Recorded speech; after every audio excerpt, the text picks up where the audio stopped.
stop slut shaming movement began, I feel like it was because if you're a consenting adult and you're dating someone and you enjoy them and you find them attractive enough to do that, then you should be able to do it without being shamed. Versus if Louis Vuitton came out with a new bag that you really want and can't afford it, you're going to sleep with somebody that you're not even attracted to. Again, it is your choice, but that probably makes you a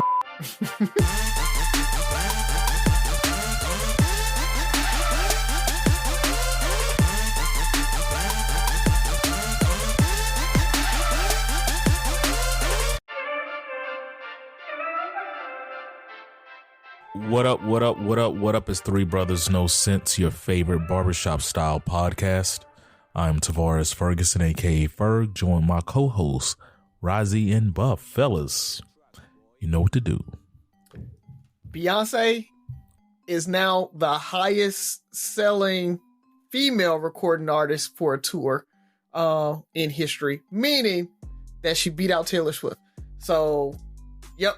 She has actually sold more tickets for her tour than Taylor Swift did for hers.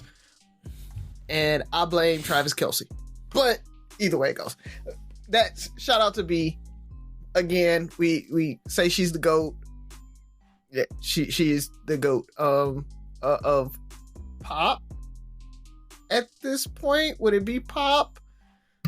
She not the GOAT, Buff? So I know the conversation we had, and in a most blasphemous way, it was a chart of 4 artists: Whitney Houston, Michael Jackson, Beyonce, and Prince. And I first said that, because it said which one would you get rid of, and I'm like, I'm good if all 4 of them are gone. But I did pick Michael Jackson over Beyonce to go first, but that doesn't mean I don't realize that dude was the GOAT. She may have made the most money, but I still got him as the GOAT of pop. All right. I got her number 2. She is the greatest female entertainer of all time. Okay. I think. All right. So greatest living of all time. We'll go with that. Yeah. Okay. All right. Greatest entertainer alive. Well, yeah, we can say that. All right. But speaking of sales, though, Speakerboxxx The Love Below just beat out the Eminem Show for the highest number of sales of a rap album.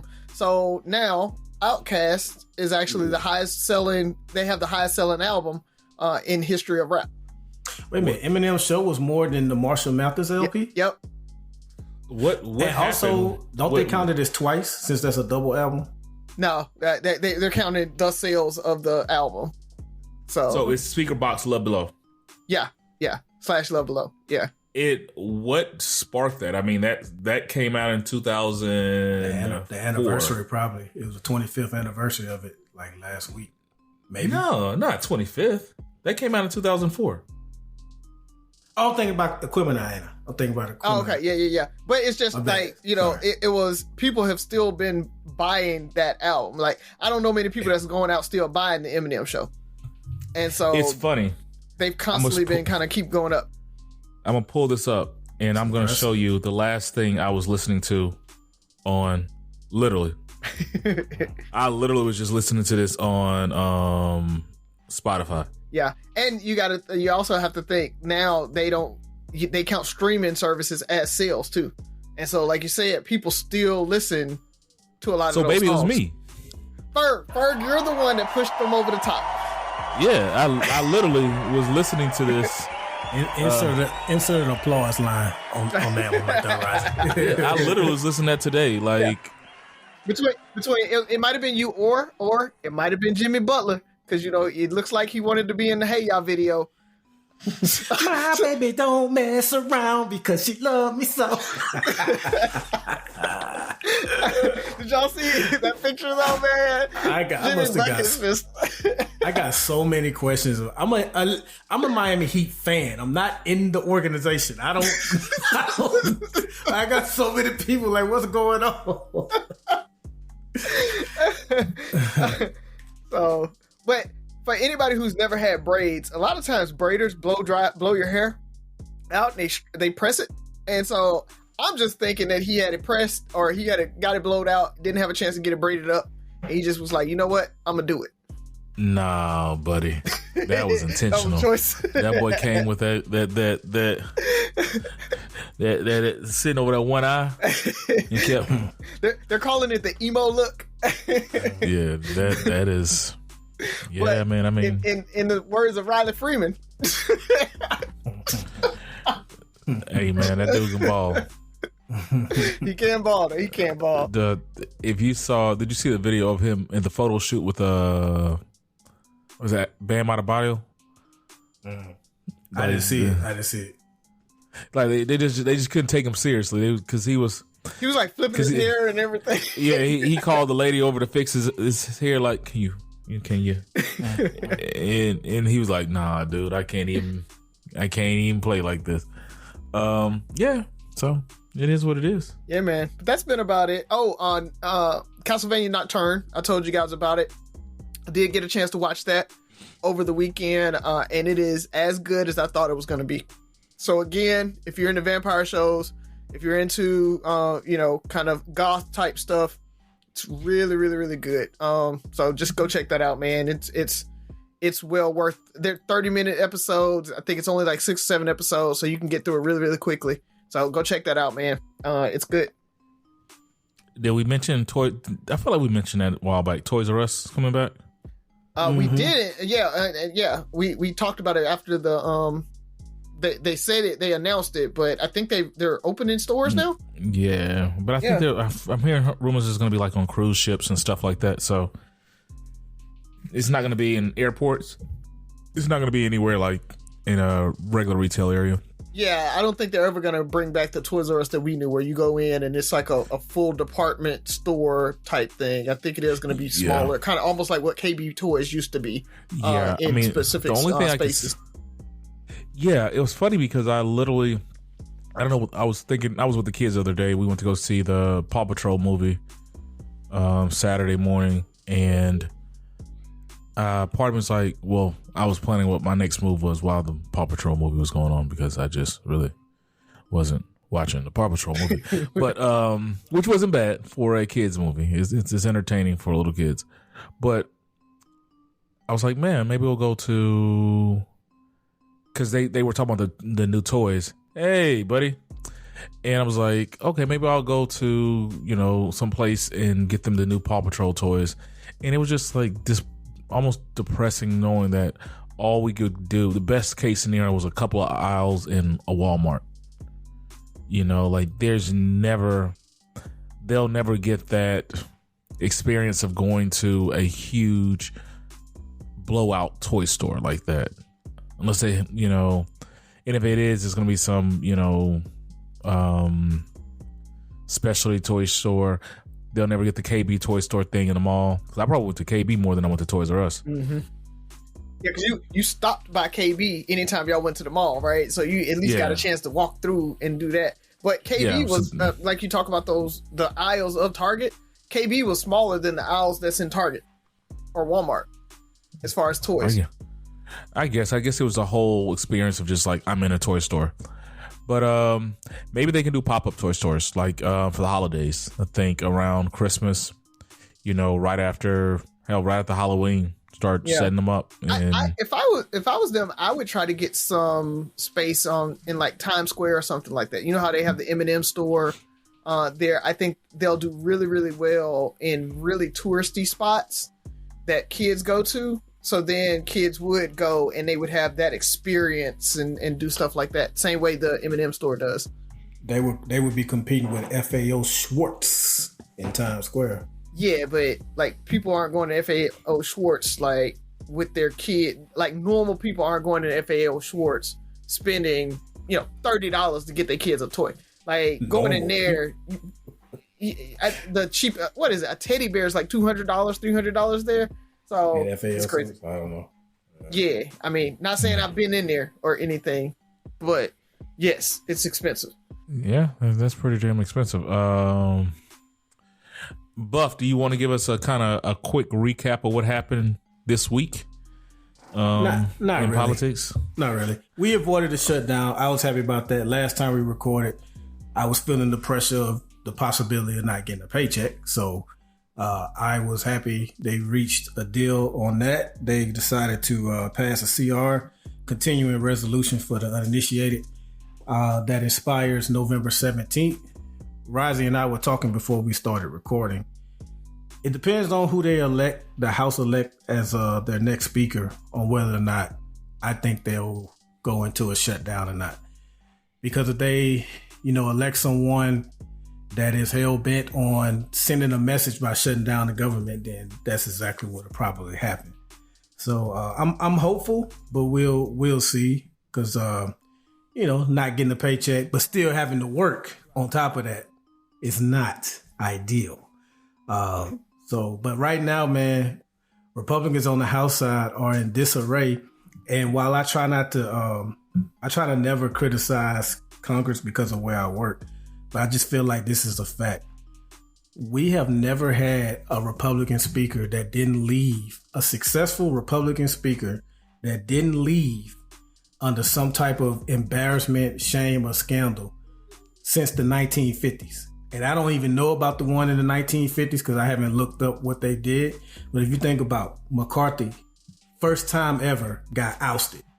Before him, Paul Ryan said, man, Paul Ryan was young. He was like, man, I can't deal with these members. I'm out. He left. What's the dude that always cried? Boehner.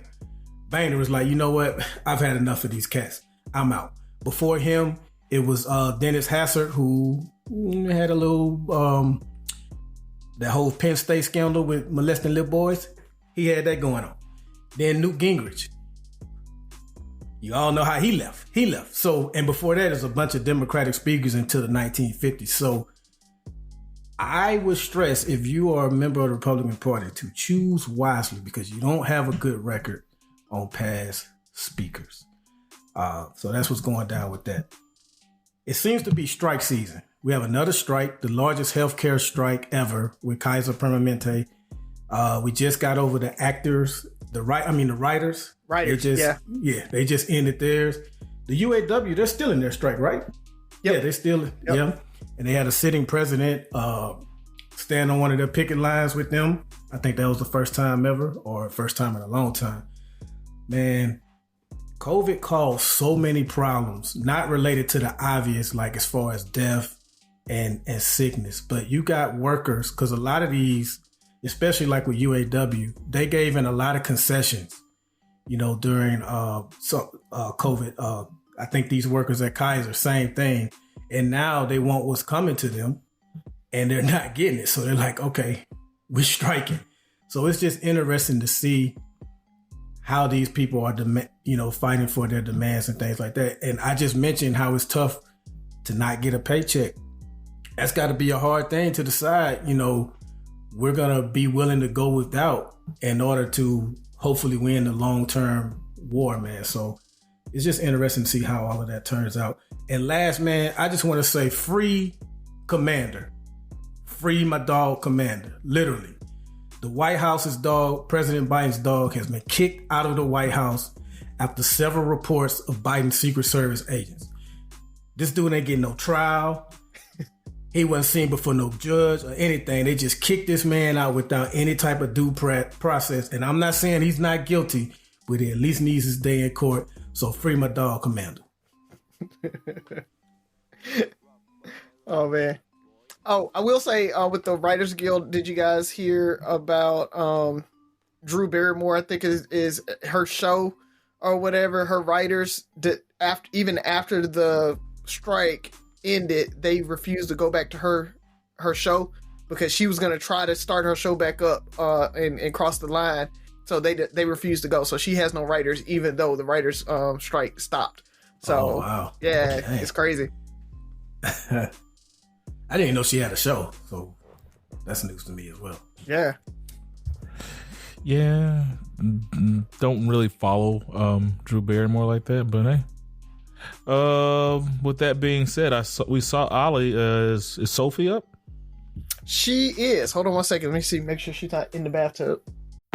Make your next move with American Express Business Platinum. You'll get 5 times membership rewards points on flights and prepaid hotels booked on AmexTravel.com. Plus, enjoy access to the American Express Global Lounge Collection. And with the welcome offer of 150,000 points, your business can soar to all new heights. Terms apply. Learn more at americanexpress.com/business-platinum. Amex Business Platinum, built for business by American Express. This episode is brought to you by State Farm. From your morning podcast to your afternoon playlist, State Farm knows you personalize your entire day. And that's why State Farm helps you personalize your insurance with the State Farm Personal Price Plan. It offers coverage options that help protect what you care about most at an affordable price just for you. Like a good neighbor, State Farm is there. Prices vary by state. Options selected by customer. Availability and eligibility may vary. Hello. Greetings, Sophia. Greetings.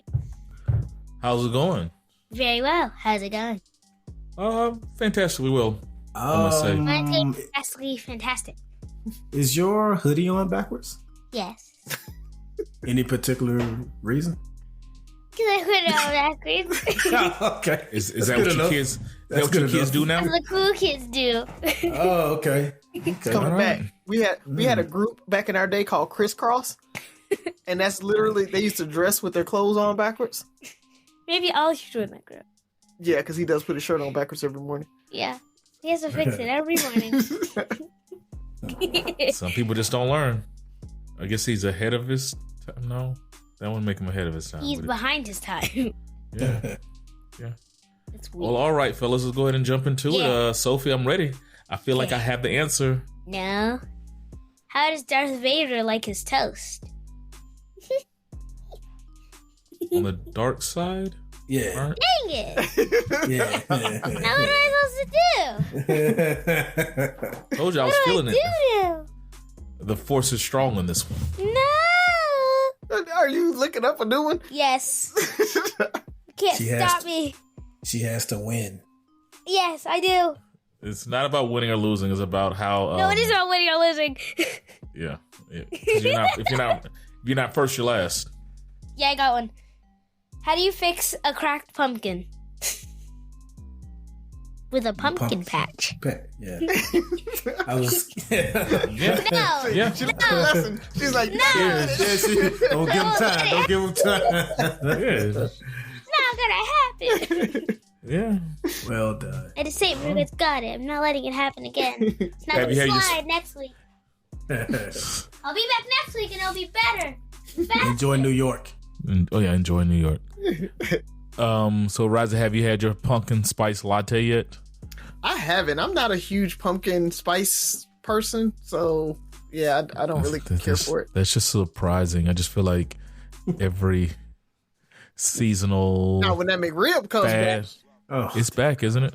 no, it's not back. They're bringing it back, even though they were supposed to. It went on its farewell tour, but I knew it wasn't going anywhere, so I wasn't even really worried about it. Yeah, I feel like the McRib left in 1996. I feel like they retired its jersey or something, and it just keeps coming back. It's horrible. It's good for what it is, man. I mean, it's like going and getting a stop sign pizza. It's not great, but it's the nostalgia of it all. And so Hold on. you just What you're not gonna do is belittle the stop sign pizza by comparing it to McRib. look, I even man. feel like the school McRib sandwiches are better than the actual McRib sandwiches. Whoa. No. Yeah. No. Yeah. Now the school I feel like Salisbury school- steak. Yeah, I feel like the school Salisbury steak was actually what they put on there. They just didn't put the sauce. They changed the sauces out. Yeah, So- but no, the McRib is horrible. But I digress. No. Yeah. Who we got going? Who's first? I'll do you. Is it Yeah, me? we'll let you go. All right. Well, I don't know if I'm stealing one of you guys' questions, but I wanted to kind of go into it. You guys shared some of the reactions, but you guys saw that Jay-Z told Kevin Hart that, he wouldn't give his cousin $4,800 or whatever it is, because his cousin came to him and said, hey, give me $4,800 and I'll give you back $2 million or whatever. And people are starting to come down on Jay-Z for not giving them that. They made comparisons like that's like saying somebody that makes $50,000 a year won't give somebody a dime. And I mean, yes, when you look at the sheer numbers of it all. But want to ask you guys, do you think Jay-Z should have given his cousin the $4,800 or not?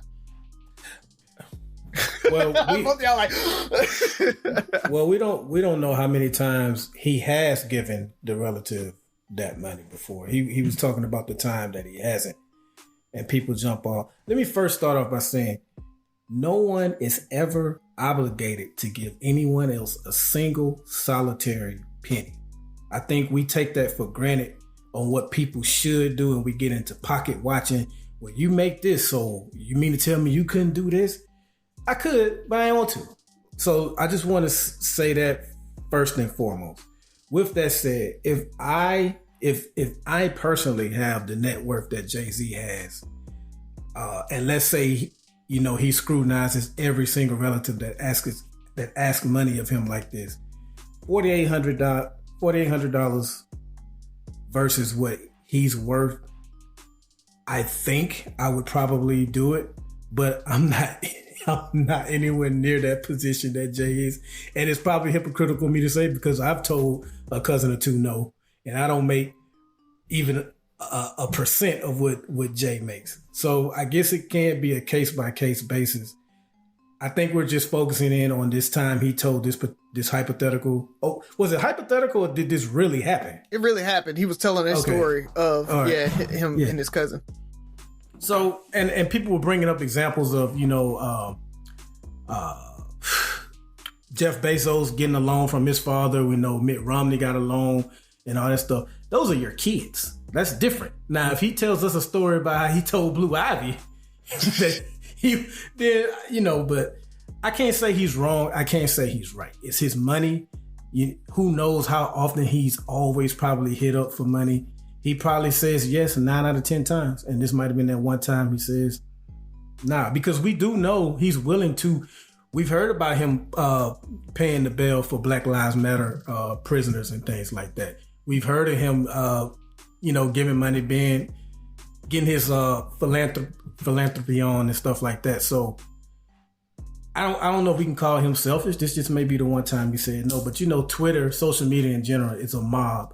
Yeah. And once they get rolling, everybody wants to pile on because everybody likes to think they're so noble and right. Yeah. Absolutely not.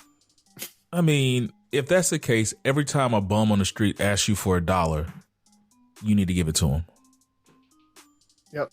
Every time a kid asks you for money to spend on a toy, you need to give it to him. Because you're telling somebody else how to spend their money. Mm-hmm. And no matter how much it is, he doesn't, it's not selfish. It's just, maybe this is how he's wired. Like, I have something against just giving people money without XYZ. You know, maybe if they showed me a business plan, I get it. And we act like this is we all know this is not the first time anybody in his family's asked him for money. We just know this for a fact. Yeah. So it's like the one time that one person in your family asked you for $4,800, we ain't never asked you for nothing. You said no. Come on, people. Let people, you know, it's so easy to be hypocritical of people that we just feel like, I would have done this. Everybody's such a good person hypothetically. Mm-hmm. Yeah. You know, people don't want to give their money all the time. How many people are volunteering for free? How many people are donating money to charities or any other organizations? How many people are giving money to... I was a broke college student. Ain't nobody in my family just offered to give me $20, $40 for lunch or whatever. Like, you know, people aren't as good as they say they are. You know, and you talked about like Jeff Bezos, Elon Musk, Trump, all these people who got loans from their family members. Those people are vested in these people. They grew up and they're trying to leave and build a legacy, help them build a legacy. Mm-hmm. I'm not saying he doesn't care what happens to his cousin. That's not his responsibility. Mm-hmm. That is not, you know, we would just assume that this cousin came with a game plan and all this stuff. The way I see it, like, even the fact that he said, if this story is true, you give me $4,800, I'm gonna give you $2 million. Right. That alone, right there, right? That alone just says you're not. This is not real. Yeah. I might as well just give you $5,000 and just send you on your way. But we just assume that we should be able to tell people what they should do with their money. But we have selective, outrage. It seems like in these type of scenarios, the people who ask and beg for the money are usually the people that did absolutely nothing for you coming up. It's the ones that you see grinding, working hard, looked out for you, who won't ask for a handout. Like, you would have to offer it to them and say, hey man, I see you grinding, you need this, anything I can do. It's usually the ones that did. At least I know in my scenario, I have a cousin who told my stepdad, Byron up there in DC making all that money, and he couldn't let me get such and such amount of dollars. And it's like, I could have, but you never did anything for me coming up, so right. Yeah. Not obligated to you, homie. And either way, you're not obligated to anybody, right? We let husband and wives. The wife is, a lot of situations, you don't want the wife paying no bills. She's not obligated to help the husband financially. But this dude is obligated to give his random cousin $5,000. We select and choose where people and how people should spend their money. If she works hard, he works hard as his money. He doesn't have to pay for this. She shouldn't have to pay for this. But I should just give you money because you give me this. I mean, $4,800 to make $2 million. I mean, I'm pretty sure Jay-Z would have came up with that plan by now. Yeah.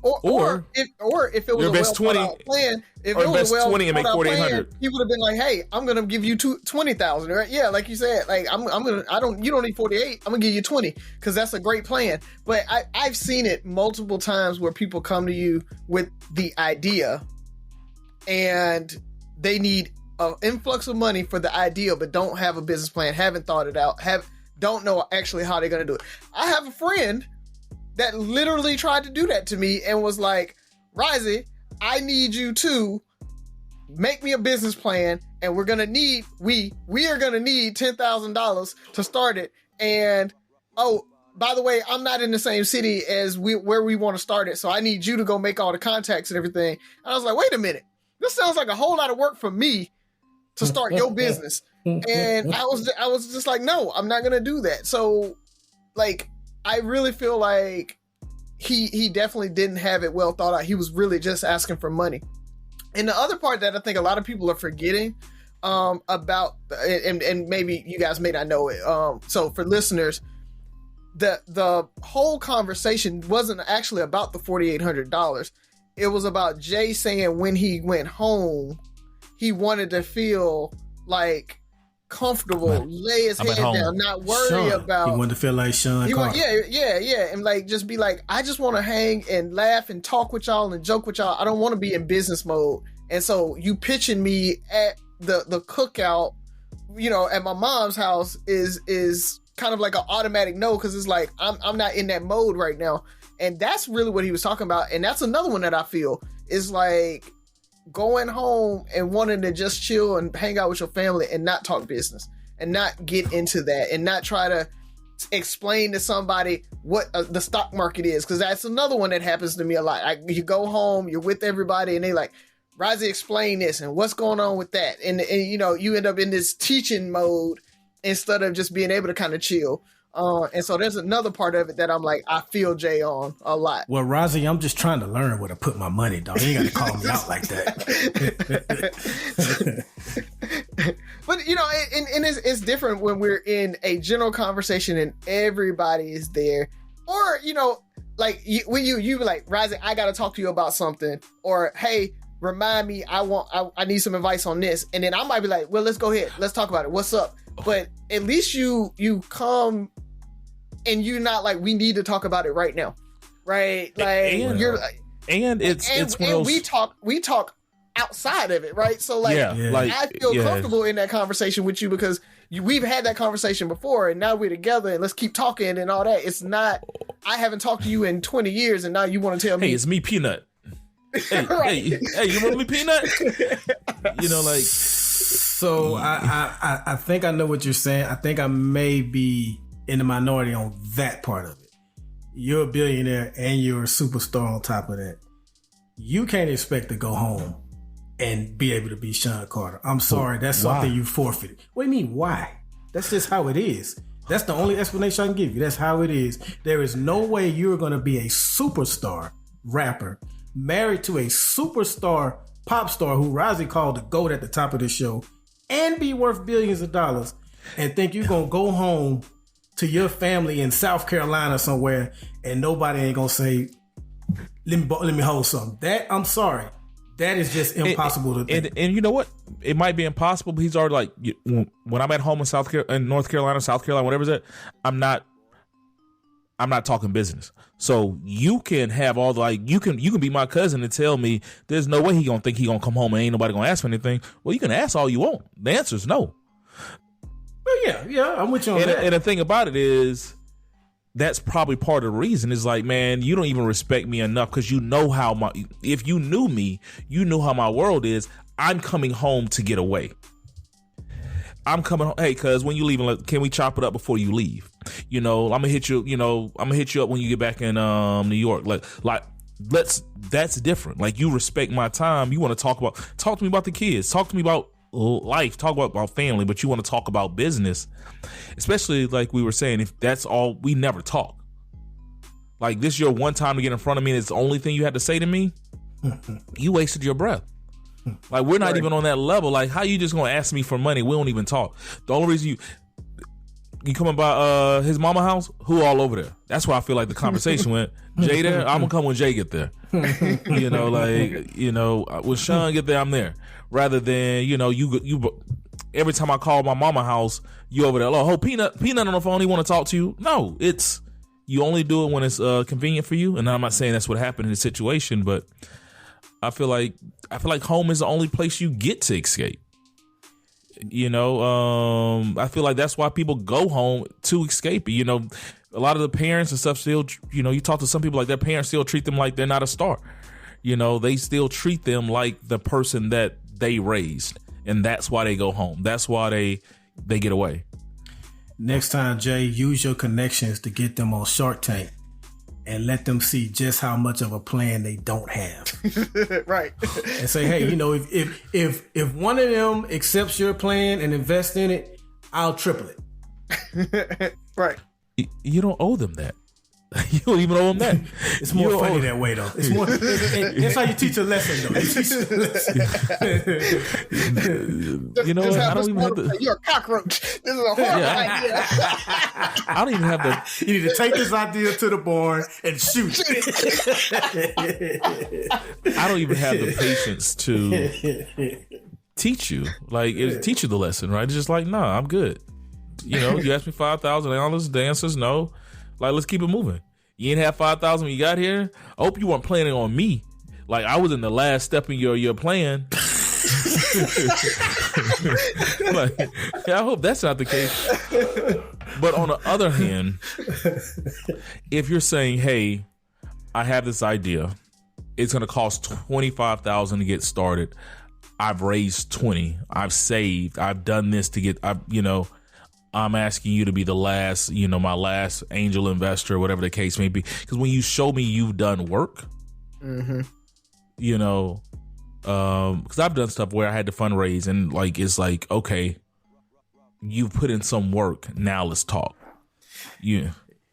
You can't be that cousin that when he was trying to come up, you wouldn't even help pass out CDs and stuff. You know, you're like, right. You know what I'm saying?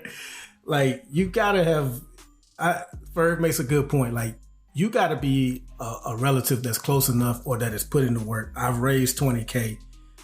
I need the rest. You know what I'm saying? Like, you gotta show that you have some skin in the game. You can't just $4,800. I'm gonna flip it to $2 million. Man, how? Yeah, if he would have said 20,000, you would have been better off like $4,800 that's going to pay off the last of my student loans and allow me to start investing in my business, Like, that sounds more feasible than $4,800, $2 million. When you said that, everything went out the window. Mm-hmm. Everything went out the window. Oh, man. Good question. Well, that was kind of my question. So, Razi, Buff, I'm gonna let you go.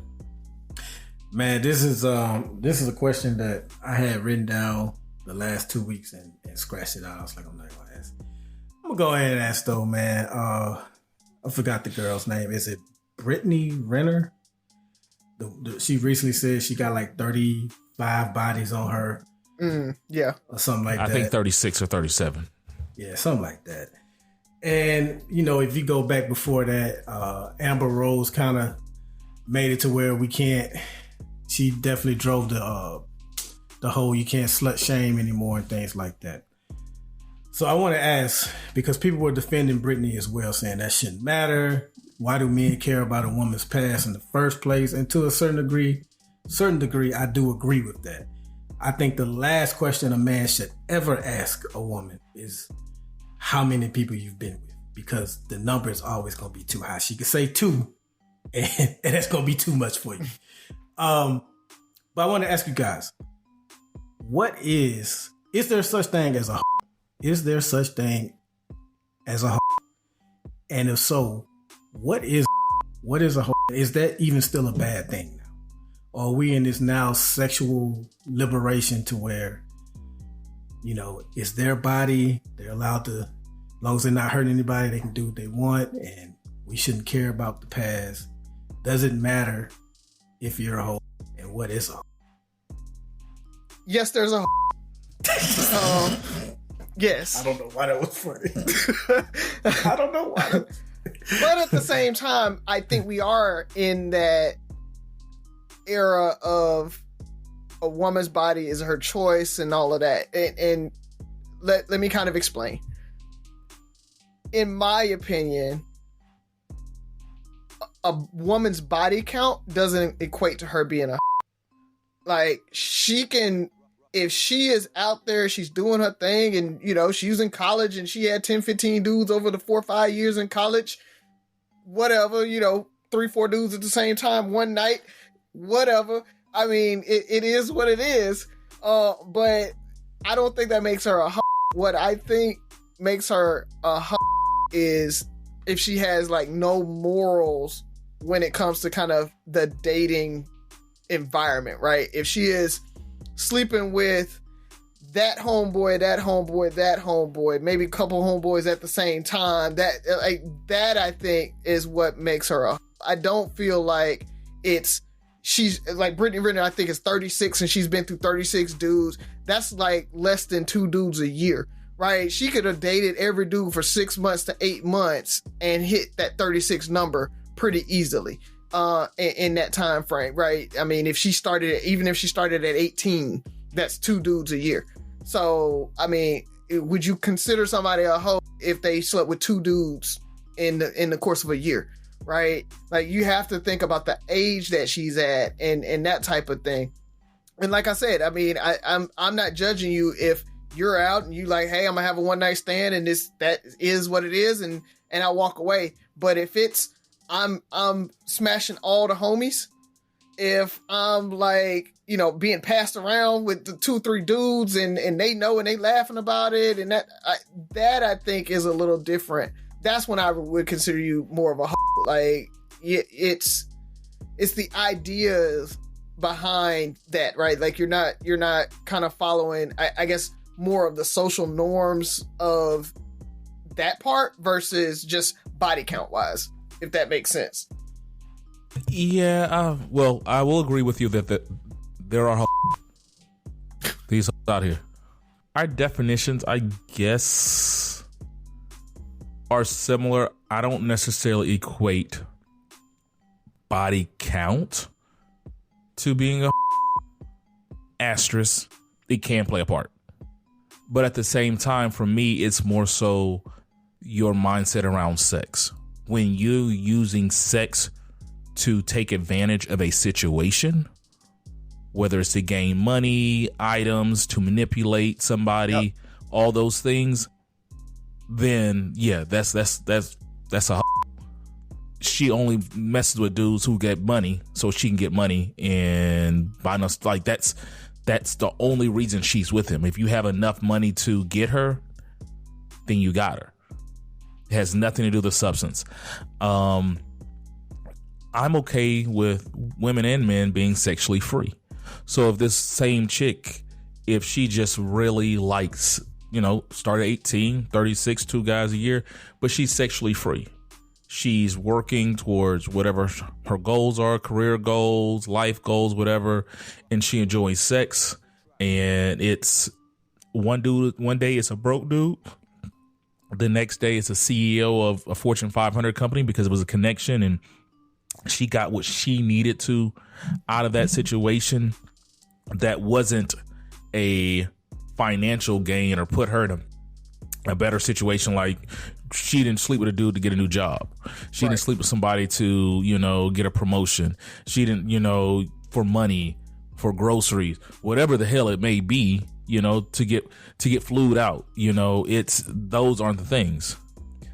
If she goes on vacation with a dude, like she's really feeling him and she wants to have sex with him, there's a connection that's different.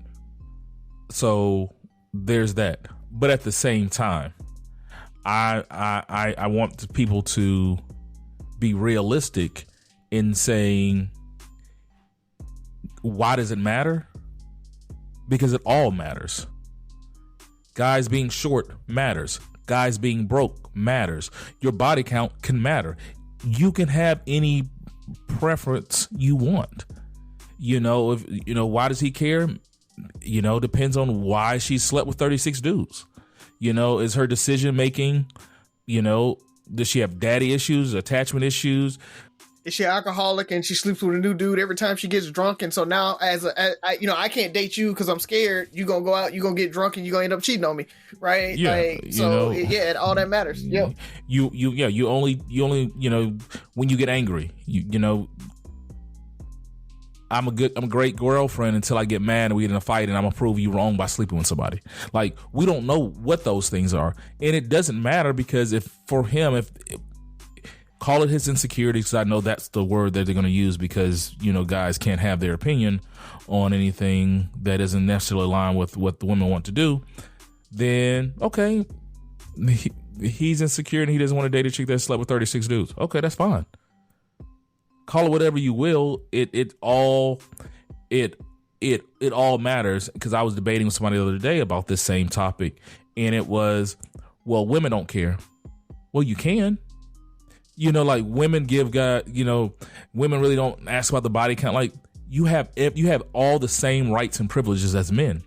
You guys, if women collectively said, we're going to hold guys more accountable and they can't be sleeping around with all these women to get with me. There's guys that, she slept with 36 guys. I'm pretty sure she's not going to have a problem sleeping with the 37th. But the guy that's on the number 37 could be like, you know what? You've had a little too many people. I'm going to pass. The same way every woman who's been with a guy who has a high body count can give him that same, like, you know what? I feel like you look at sex too freely or whatever the case may be. And I'm fully committed, and I feel like people should have sex when they're in a relationship, yada yada. And her rationale can be wrong, but she still has the ability to pass. So I'm good, I'm not saying she's a but she has numbers. There's 36 good bodies. When you use your body like that, when you use your body for personal, financial, or material gains, like you said in your answer, I think that makes you the reasons behind it are what make you I think when this whole, stop slut shaming movement began, I feel like it was because if you're a consenting adult and you're dating someone and you enjoy them and you find them attractive enough to do that, then you should be able to do it without being shamed. Versus if Louis Vuitton came out with a new bag that you really want and can't afford it, you're going to sleep with somebody that you're not even attracted to. Again, it is your choice, but that probably makes you a if you do. So, and the reason why body count does, or at least can matter, because I think it is reasonable, and it's not absolute, but it is reasonable to think that maybe you don't value yourself that much if you have 40, 50, 80, 90 bodies on you and you barely 30. Again, all of that was your choice. But also, again, it's reasonable for a man or a woman to say, I'd rather be with somebody that values themselves a little more. They're a little bit more cautious because, yes, we are for, sexual freedom, but that comes with a certain level of danger. Anytime you're with somebody, especially that you've never been with, it comes with a certain level of danger. So each time you're putting your body at risk, and let's say Razi is just a reasonable man that wants a reasonable woman, and she says, yeah, I've been with 93 guys. Reasonable Razi may say, okay, I think I'm good. I think though that's the difference there. Is might not necessarily be a. That doesn't mean that you lowered your chances of finding a good guy. And that's the point. Yeah. So you in the spirit of us not slut shaming, you're telling guys what they can and can't accept. Right? I don't have to slut shame you. I don't have to call you a hoe. It's just for something. And I'm not saying you make poor choices or you don't value yourself, but something about that doesn't sit right with me. I don't understand, you found 40 guys that were worthy of having a part of you. For me, that just doesn't sit right with me as somebody who I'm thinking about being my future wife or the mother of my kids and stuff like that.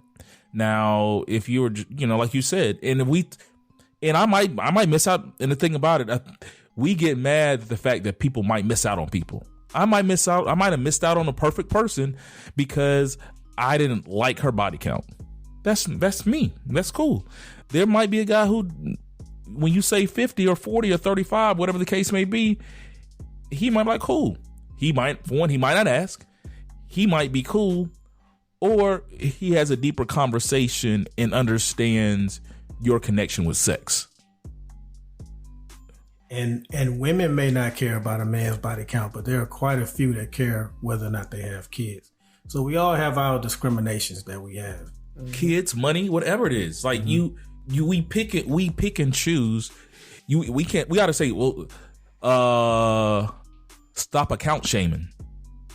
If he only make $40,000 a year, you can't. That man makes an honest living. Love him. Da da da da. He's made his own choice, which I think is reasonable.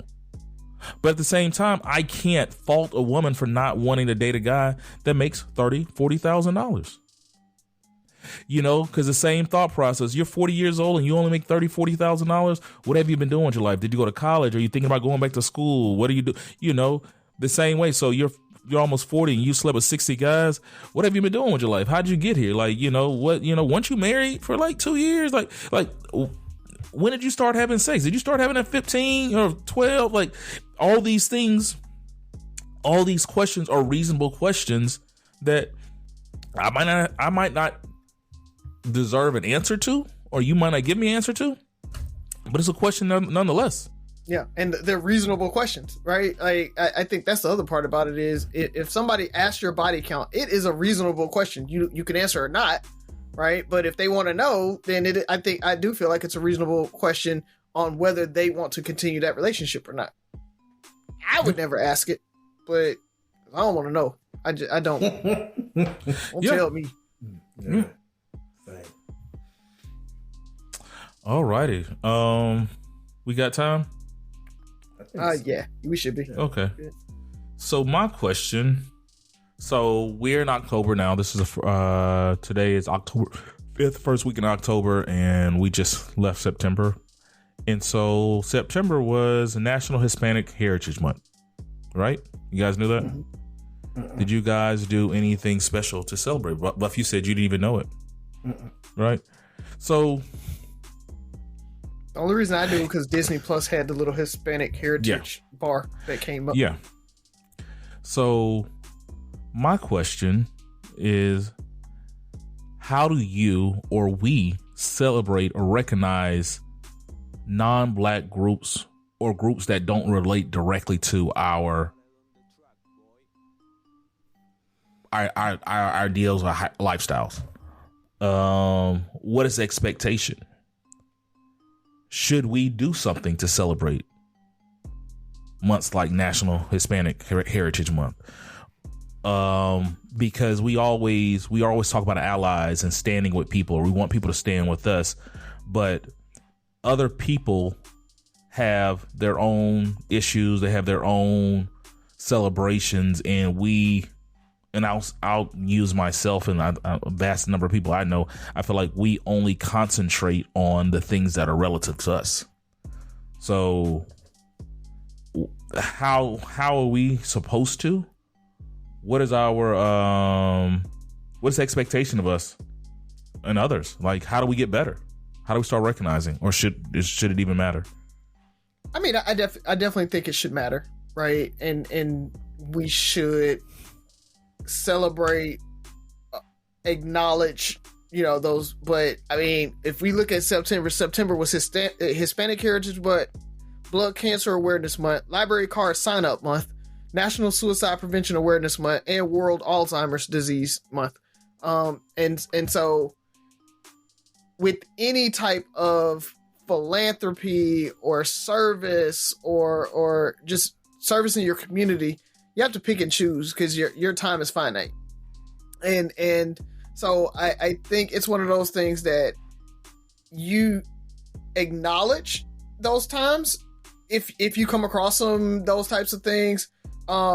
Be an ally if you need to, but it's going to be proximity to your life, right? Like, if it is out of those 7 or 5, however many things I listed, if I am closer to Alzheimer's and had to do something with that versus Hispanic Heritage Month, then I'm probably going to celebrate that and make a big deal out of the month for that versus Hispanic Heritage.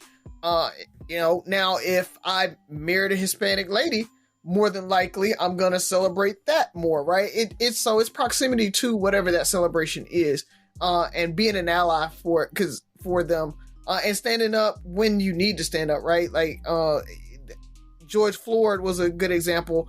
A lot of different organizations stood up when that happened. And so if they have those watershed events and those watershed moments, then making sure that they're there. But other than that, and also when you talk about education and stuff like that, making sure that those things are called out as we educate kids and those types of things. I think those are great things to do.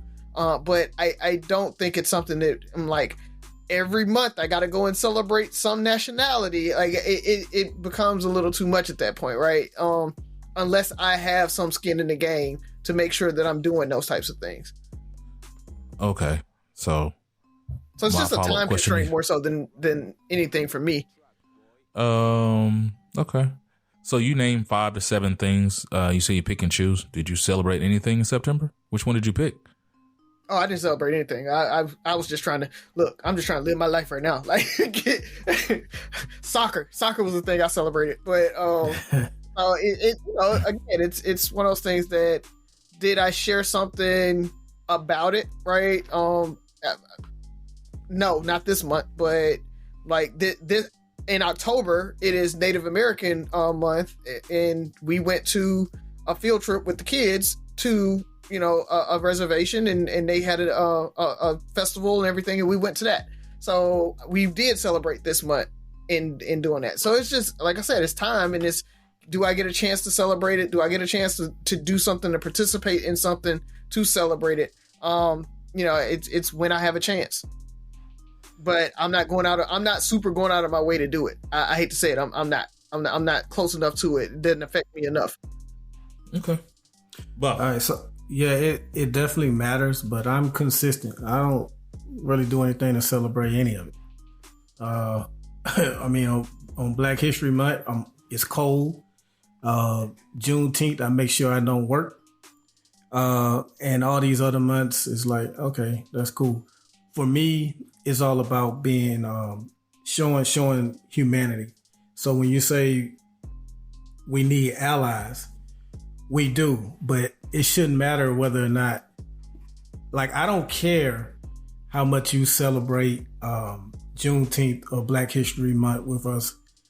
As long as you're still willing to go out there, if you're the type of person that protests and marches and stuff like that, you know, what happened with George Floyd and people coming out and demanding justice and things like that, I didn't care whether or not they celebrated us. And I don't think, you know, for me personally, George Floyd would have been devastating whether it would have been a Hispanic young man, had it been a white woman, a white man. Just to see someone lose their life like that.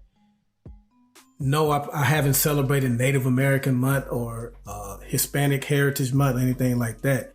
But I don't need to do that in order to be an ally.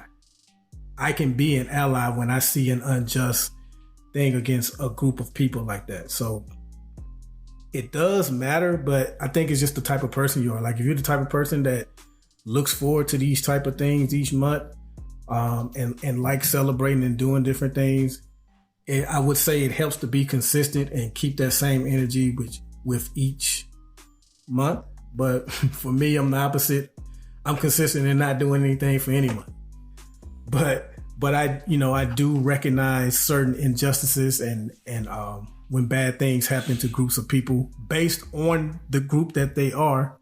You know, this country has targeted Muslims. We've targeted Hispanics, Black people, gay people. You know, I don't think you have to celebrate them during these months in order to be an ally for them. Yeah, agree. You don't have to celebrate during the months, but I think there is a certain. I think we could be more educated. Oh yeah.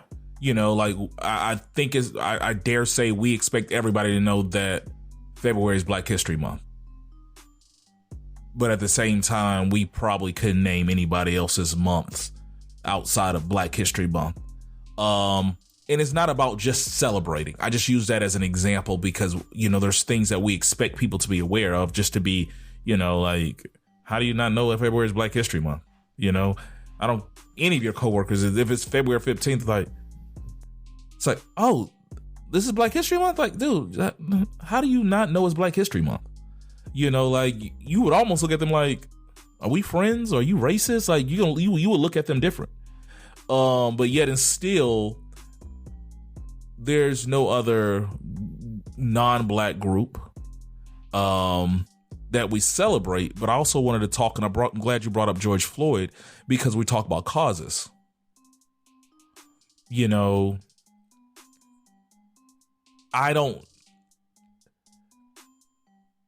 it's education, it's celebrating, but even the support as an ally. Like we said, we talk about being allies. What other cause have we championed or do we usually stand behind? You know, Hispanics have their own issues. We talk about the gay community all the time. We talk about other people. Do we support their causes as well? Have we gotten as angry as we would want somebody to get as angry with the things that we're going through? Now, yes, you know, media does a good job at polarizing. America as a whole, you know, kneeling on somebody's neck for countless minutes. Yeah, it's hard to compare just because it's just in your face. But does it have to get as bad as a George Floyd for us to go support somebody else? And not necessarily us, because, you know, hell, none of us marched for any of them. So yeah. I'm just saying in general, does it have to be, you know, Jesus Gonzalez gets his a knee to his neck for 5 minutes for us to say, okay, they got it bad too. Let's go support. I mean, it's different fights, and I think we do that. You talk about Gonzalez, but Elian Gonzalez, if you remember that back in the day, we did exactly that for him, right? I mean, and so when you talk about the border and we talk about the illegal immigration and when we had the kids, when Trump administration had the kids in the cages and all of that stuff, like, and the forced separation of families. So we stand up. The Muslim ban. So we stand up when there are things that need to happen, and we show those injustices. What do we do for any of those? I mean, we did the same thing we did before. I think we're aware, but we don't, But when you talk about being an ally, like sharing what should happen, right? I mean, a lot of people went out and lobbied Congress, and they called their senators and stuff and said, hey, this is not what you should be doing, and everything. There are a lot of people showed up at the airports for their Muslim ban. Yeah. So that, like, they did things. When you talk about, like Buff said, the injustices coming up, right? When there's something that like that, I think when you talk about the marketing of their month, I hate to say it, but I lean on to them to be able to push that and do that, right? We got Black History Month because of the Congressional Black Caucus, right? I mean, they pushed for it, and they actually made it a national holiday for us, or named month, right? Like, that's what they did. And the same thing with Hispanic caucus, they did the same thing to make that a nationally named month. So a recognized month. Asia Pacific, same thing, right? They did that. LGBTQ, when you talk about it, like, those groups went out and they said, hey, we want this to be nationally recognized. I think the difference is they haven't been nationally recognized as long, right? So it's going to take time. It took a long time before Black History Week became Black History Month. And then everybody knew that it was Black History Month. And now everybody knows. I do think that over time that's going to happen, where, just like you said, did you know this? When Asia Pacific Month came out, we actually were on the show and we said, hey, we want to celebrate, it's Asia Pacific Month. We talk about LGBTQ Month, or Pride Week, and those type of things happening. So we discuss it, we do it, and more people will start identifying that month as that group's month. But I think more so, I hate to say it, but I'm not all about trying to teach 60-year-olds about Asian Heritage Month and everything like that. I think the biggest bang for our buck is making sure that it's identified and the kids know it in school and they grow up knowing it in school. And then they celebrate, same way we talk about Black History Month, they celebrate the contributions of those groups to society and everything and their cultures. And so people will understand their cultures a lot more. So then when those kids grow up, they're able to empathize and understand what's happening, so that cycle of violence against any group can stop. So is it the school's responsibility, or is it yours as a parent as well? I think the school plays a big part, because one of the reasons I am so shocked when someone doesn't know February is Black History Month is because that's something that was taught in school.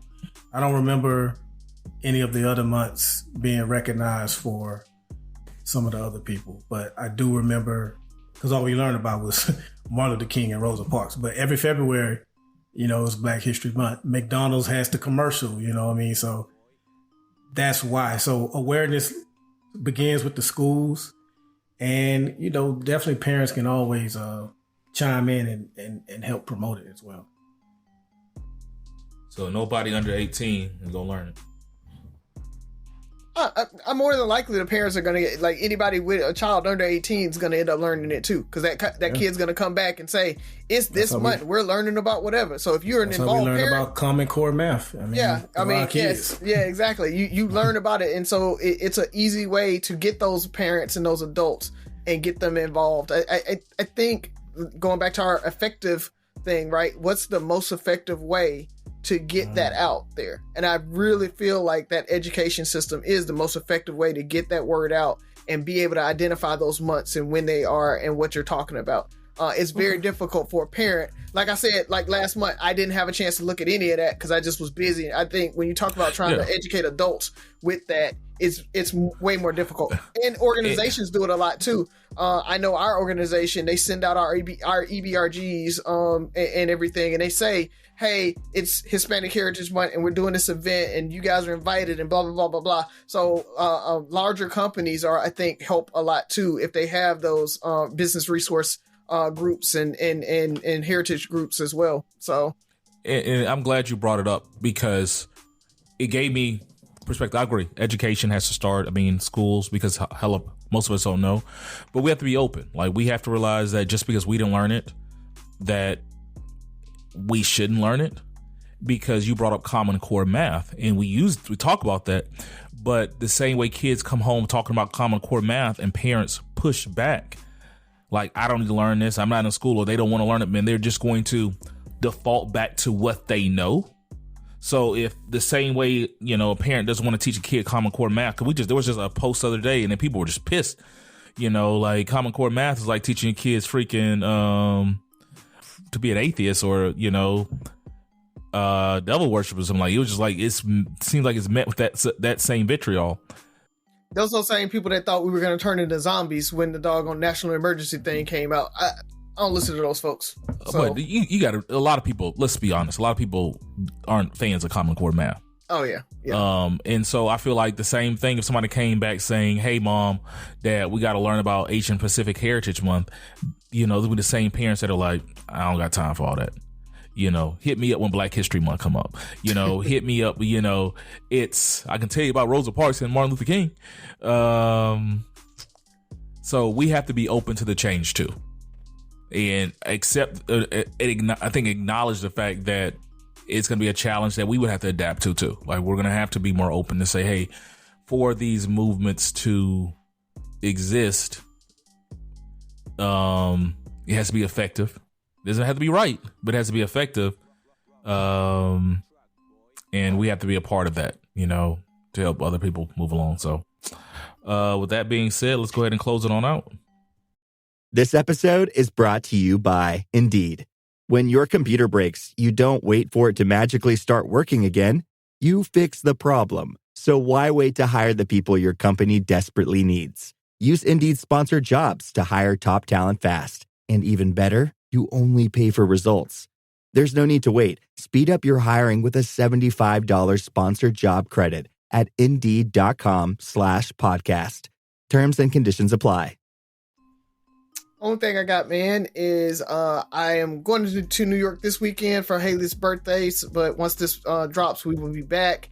And then I'm going back again the following weekend for my team sergeant from Iraq, Magaly Santillan.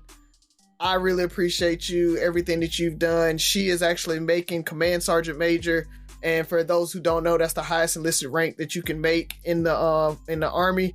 So she'll be pinning on, and I'm going up to New York. She's going to pin at the Statue of Liberty. I'm going up there. I got to be present for that. She asked me, she hit me up and was like, hey, Mac, I need you here. And so I'm going to be there for her, but I'm really, really proud of her. I know we got a couple of other Sergeant Majors out there that listen to the show, those types of things. So shout out to you guys. Shout out to anybody that's given that much time, that much energy to the military. So big ups to you guys. But I'm proud of her, so I just want to shout her out. Shout out Magaly. Keep doing your thing, man. Super proud of you. Good stuff. I just want to highlight people that are, especially first-time home buyers. I know you're probably discouraged. Mortgage rates are reportedly at the highest they've been in about 23 years. It's not easy to find a home, but do not buy into this argument that it's because of low inventory. It's because of low inventory because Wall Street has been buying up homes left and right. Companies like Blackstone, Pretium Partners, they've been buying up homes and renting them at ridiculous prices. They've been doing this since, I want to say like 2008, and they've just been increasing more and more. So that is something that we need to look. I know members of Congress have been talking about doing something about it, but that's something that we can start pushing future candidates to really address because it's ridiculous what these housing prices have been going for. And even though they've dropped some, it's still, you know, with cost of living and everything, it's nearly impossible. I would hate to be a first-time home buyer right now. I really would. So I feel for you guys. They're predicting at the rate that they're going. Like right now, Wall Street owns about 5% of homes in the country. At the rate they're going to be up to 40% by 2030. That's just another, you might as well say 6 years because it's almost 2024. In 6 years, they're going to have 35% more of the homes than they already have. So we really that's something we really need to push our government to fight back and put an end to. So just wanted to put that out there, man, give you something to think about. And also, I've been seeing quite a few videos of guys going out on dates that they wound up not being able to afford. One guy in particular told the story how he took this chick out, and before they even ordered food, she had already ordered 4 drinks. So, you know, he was like, man, I just told the waiter I don't even think I'm hungry. And she was like, well, I am. I'm ordering something. So he runs to the bathroom, texts his homeboy, like, man, please cash out me some money real quick, man. I'm in a bind. Fellas, make sure wherever you take these young women, make sure you check the prices out. And maybe he did. Maybe, you know, nope. I can't think of any time someone's ordered 4 drinks before a meal at dinner, but whatever. Just make sure you can afford it. And ladies, look, you don't have to take advantage of a guy. You know what I mean? Like, don't do things that you wouldn't do if you were spending the money on yourself. I'll take that a step further. Be considerate of the guy. Yeah. Because a lot of times women might order 4 drinks before they eat, right? Like that's the thing. But they're only paying for one person. Because you're paying for it, right? Yeah, that's what I mean. Be considerate of the guy. Like, look, be a little modest. Order a drink, 2, you know, pace with the guy, do something like that. Look, like don't take advantage of the situation because the guy's paying, right? I mean, when we talk about the 50-50, it's not even 50-50 at that point, but because he's paying, give him back the respect of not making him come out of pocket so much. Yes. Yeah, so there's a couple of ways to look at that. That's perfect, Razi, because you pace yourself. And there's women that's, like you said, that can afford to go out and drink and eat like that. But I always tell people, can you afford to date you? There's a difference in you going out, having a drink and treating yourself to dinner than dating you. That same $300 you spent on dinner, double just that. Game 6, right? Yeah. You know, like, that's my thing. Like, yeah, you can afford your lifestyle, but when I have to buy 2 plane tickets and I have to, when we go out, you know, when you travel, you know, you're paying for yourself to eat. Everything you're doing for the most part outside of maybe room and board is doubled.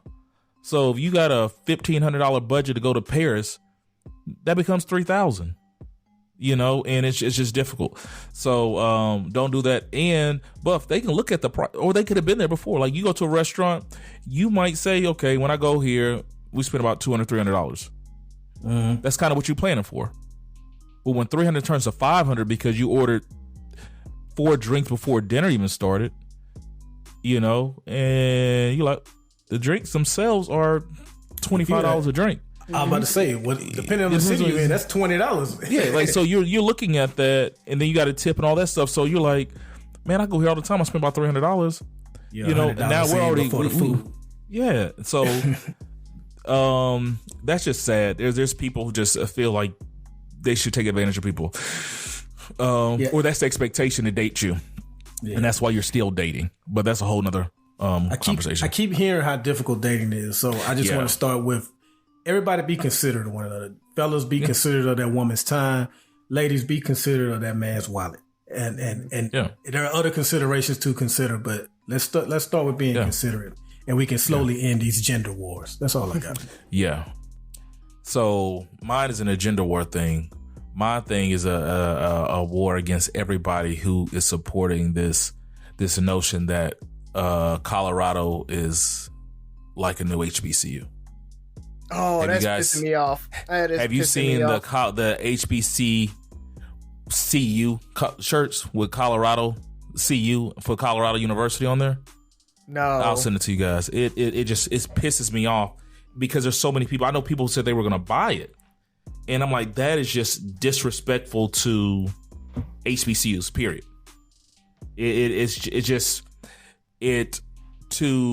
That's that culture vulture stuff we talk about, where you come and it's like, I'm gonna take the cool parts of the HBCU part and then not the struggle that HBCUs have, not the actual culture of, hey, it's a safe space for Black people. That's what makes it a HBCU. Because Colorado is still, I think it's like 97% white from the student population.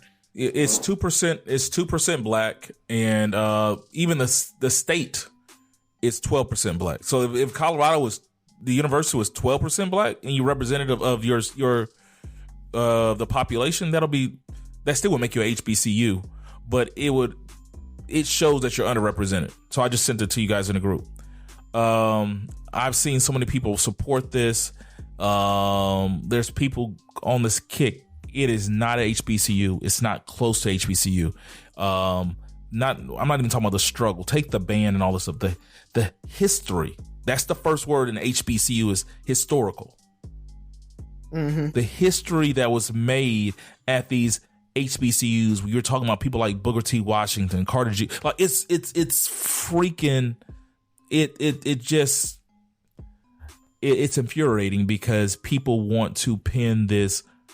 It's almost like how you said cultural appropriation, where people think understanding hip hop makes them understand the black struggle, the black community. You like Jay-Z. That's it. You like Jay-Z. You like Dion. You like the cool swagger of that stuff. It's entertaining. I give you that. You get some of the energy behind it because of, it's different from whatever you've seen from other PWI institutions right now with their sports program. But it's not HBCU. Who's driving this? I thought black people were driving this. From what I've seen. They are. But it's the same that I have black people that going to, because I went to FAM, Florida State's right across the street. Going to Florida State like going to HBCU. No, it's not. Well, FAM's right across the street. Yeah, because they're HBCU. It's not.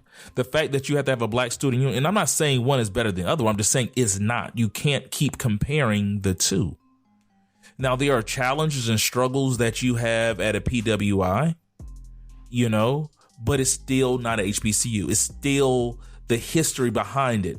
They weren't going through the same segregation. The reason this school was built is completely different. So I think a few things are happening here. I think before you showed that T-shirt, that's just awful. That's just bad. Before you showed me that, I was going to say that I think from what I've been seeing, most people are just joking with it and having fun with it, and just speaking to the larger point of how popular Dion is, that he's made a lily white school like Colorado seem cool. That was the message I was getting from people saying that shirt, or people who really think it's an HBCU or just like an HBCU, that's dumb and y'all are wrong. Yeah, because it's like people spending money supporting and stuff like that. So this money, a lot of this money is going right back to Colorado, right? Mm-hmm. And so the school that you would never thought of 6 months ago, is getting the black dollar. And then we were talking about it, and then Fred, he's been on our show before as well. He's like, he went to Southern. They have a hate relationship with Jackson State. Mm-hmm. He said, I will wear a Jackson State shirt to show solidarity with HBCUs and the historical, what they're doing and all that stuff before I wear a Colorado shirt, giving them my money. If you're behind this, there's a lot of black colleges that are doing well. There's a lot of other black coaches that are doing well. I understand Dion's entertaining, but let's not just create this whole vibe and compare it to something that is near and dear to a lot of people. And if you've never been, I get it. It's just, you can't relate if you can't relate, and don't try to put them on the same level. So Colorado is not a HBCU ish. It's not even close. So that's been chapping my hide for the last couple of days. With that being said, let's go ahead and close it on out.